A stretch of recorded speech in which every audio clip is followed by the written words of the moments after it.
নমস্কার বন্ধুরা, পৃথাকুন্তির পাকশালায় সবাইকে স্বাগত। আশা করছি সবাই ভালো আছেন। আজকে আমি করলাম চিংড়ি পেঁয়াজকলি।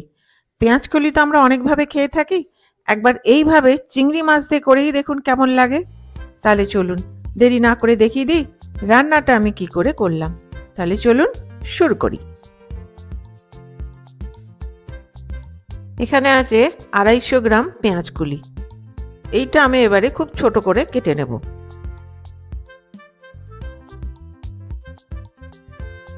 ঠিক এই রকম করে কেটে নিলাম ছোট ছোট করে। 3টে মাঝারি সাইজের পেঁয়াজ কুচোনো, আর আছে 2টো মাঝারি সাইজের টমেটো কুচি, আর এই ছোট 1 বাটি ধনে পাতা কুচোনো। এখানে আছে 3টে মাঝারি সাইজের আলু, ছোট ছোট টুকরো করে কাটা। এই রকম সাইজ করে আমি কেটে রেখেছি ছোট টুকরো। আর আছে 300 গ্রাম চিংড়ি মাছ, ধুয়ে বেছে পরিষ্কার করে রেখেছি। 4টে চেরা কাঁচা লঙ্কা। আর বাকি উপকরণগুলো আমি রান্না করতে করতে বলে দেবো। এবারে গ্যাসটা অন করে একটা কড়াই গরম করে নিচ্ছি। কড়াইটা গরম হয়ে গেছে, দিয়ে দিচ্ছি এর মধ্যে 3 টেবিল চামচ সর্ষের তেল। দিয়ে তেলটা গরম করে নেব।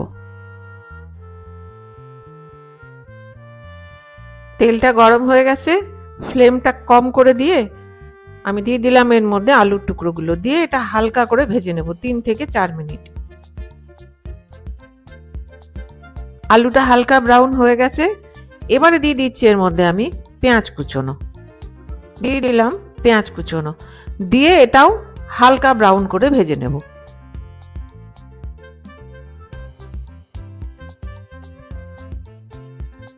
পেঁয়াজটা হালকা ভাজা হয়ে গেছে, এইবারে দিয়ে দিচ্ছি আমি পেঁয়াজকলি। দিয়ে দিলাম পেঁয়াজকলি, দিয়ে এটা প্রায় 4 মিনিট আমি নেড়ে নেব মিডিয়াম ফ্লেমে। ফ্লেমটা কিন্তু রান্নার প্রয়োজন অনুযায়ী বাড়াতে কমাতে হয়। প্রায় 4 মিনিট হয়ে গেল, এবারে আমি দিয়ে দেব টমেটো কুচি। দিয়ে দিলাম টমেটো কুচোনো। দিয়ে দিলাম 1 চা চামচ আদা বাটা। দিয়ে দিচ্ছি হাফ চা চামচ হলুদ গুঁড়ো, আর দিয়ে দিলাম স্বাদ অনুযায়ী লবণ। এবারে দিয়ে দিলাম হাফ চা চামচ লঙ্কা গুঁড়ো, যে যেমন ঝাল পছন্দ করবে দেবে। দিয়ে এটা খুব ভালো করে আমি মিশিয়ে নিচ্ছি। প্রায় 2 মিনিট এটা আমি কষিয়ে নেব। প্রায় 2 মিনিট হয়ে গেল, এইবারে দিয়ে দিচ্ছি আমি চিংড়ি মাছ। দিয়ে দিলাম চিংড়ি মাছ। চিংড়ি মাছটা দিয়ে খুব ভালো করে মিশিয়ে নিচ্ছি। চিংড়ি মাছটা ভাজার কোনো প্রয়োজন নেই, এইভাবে কষিয়ে নিলেই এটা খেতে বেশি ভালো লাগবে।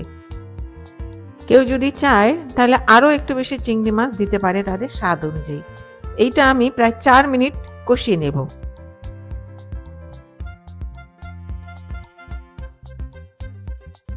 প্রায় 4 মিনিট হয়ে গেল, দিয়ে দিলাম হাফ গ্লাস জল।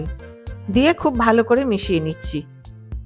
জল দিয়ে দিলাম যাতে চিংড়ি মাছ, পেঁয়াজকলি, মশলা সব কিছুর ফ্লেভার একসাথে মিশে যায়।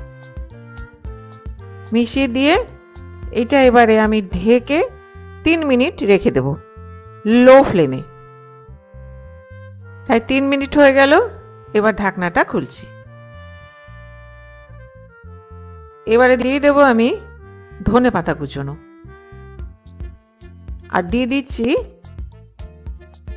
4টে চেরা কাঁচা লঙ্কা। দিয়ে এটা খুব ভালো করে মিশিয়ে নিচ্ছি। এটা এরকম শুকনো শুকনোই হবে।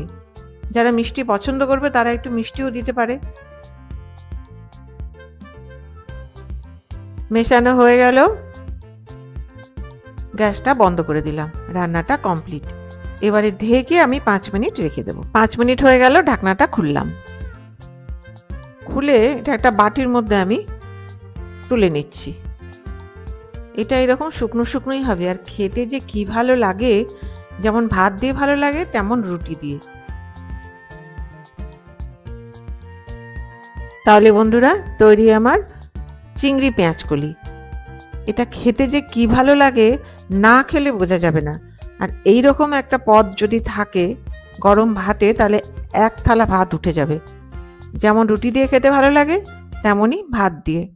তাহলে আমার এই ভিডিওটি যদি ভালো লেগে থাকে তাহলে প্লিজ সাবস্ক্রাইব করবেন, give a thumbs up, share, আর হ্যাঁ, পাশে থাকা বেল আইকনটি প্রেস করতে ভুলবেন না, যাতে আমার ভিডিও নোটিফিকেশনগুলো সবার আগে আপনার কাছে পৌঁছে যায়।